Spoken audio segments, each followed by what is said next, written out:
Hey everyone, welcome back to another video. Today, I'll show you how to connect MT5 to TradingView step by step.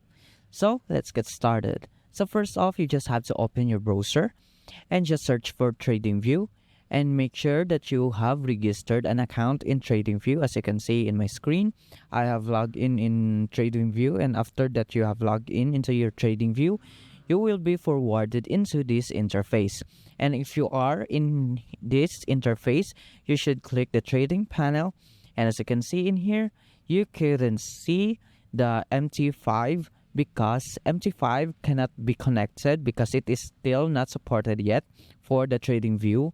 So you cannot connect MT5. So you just have to choose some other alternatives as MT5 in here, as you can see. And if you just have to click explore brokers in here, this is where you will put in.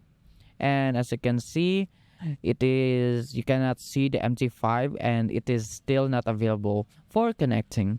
And that's it. So thanks for watching. I hope my video is helpful and see you in the next one.